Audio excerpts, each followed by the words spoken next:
রাজধানীর কমলাপুর রেল স্টেশনে ঈদে বাড়িমুখী মানুষের চাপ বেড়েছে, তবে এখনো পর্যন্ত কোনো শিডিউল বিপর্যয় হয়নি। এই বিষয়ে বিস্তারিত জানতে আমরা সরাসরি যুক্ত হব সহকর্মী কিশোর জাহানের সঙ্গে। কিশোর, শিডিউল বিপর্যয় হয়নি ট্রেনের, এই ক্ষেত্রে আসলে কমলাপুর রেল স্টেশনের চিত্রটা এখন কেমন? আগের সংবাদে আপনি আমাদেরকে জানাচ্ছিলেন, এখন আপনি আসলে কি দেখছেন?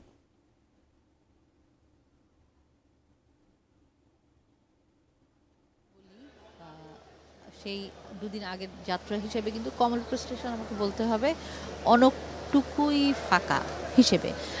যাত্রীরা কিন্তু আসেন। আমরা সকাল থেকে আসলে যখন যাত্রীদের বোঝার চেষ্টা করছিলাম, সুবিধার্থকরা দেখার চেষ্টা করছিলাম, একই সঙ্গে ট্রেনের শিডিউলগুলো অবস্থা জানার চেষ্টা করছিলাম, আমরা কিন্তু দেখেছি শিডিউলের ক্ষেত্রে বলি কিংবা যাত্রীদের সুবিধার কথা বলি, ব্রেকফাস্ট, টিফিন কিংবা স্ন্যাক টাইমে মজাদার আয়োজন মানে অল টাইম ব্রেড।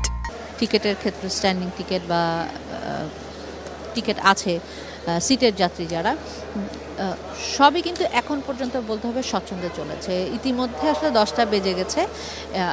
এই 10টা থেকে 11টা এই পুরো সময়ের ভিতরে কিন্তু 4টি ট্রেন ছাড়ার কথা। 10টার সময় একটি ট্রেন ছিল, সেটি ইতিমধ্যে ছেড়ে গেছে। আরও 3টি ট্রেন কিন্তু প্ল্যাটফর্মে চলেও এসছে, একতা এক্সপ্রেস, কিশোরগঞ্জ এক্সপ্রেস এবং রূপসী বাংলা, যেটি বেনাপোল যাবে। সকাল থেকে কিন্তু আমরা শিডিউল বিপর্যয় দেখিনি।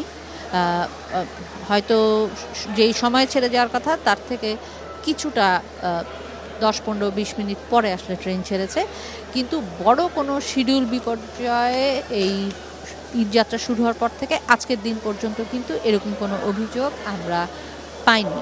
এবং বরাবরই যে চিত্রটা আমরা সবসময় দেখে আসি, যে যত সময় গড়ায় মানুষের চাপ বাড়ে এবং টিকিটধারী যাত্রী না, তাদের উৎপাতটা থাকে সবচেয়ে বেশি, কারণ ট্রেনের ছাদে দুই বগির মাঝখানে নানাভাবে আসলে তারা তাদের গন্তব্যে যাওয়ার চেষ্টা করেন।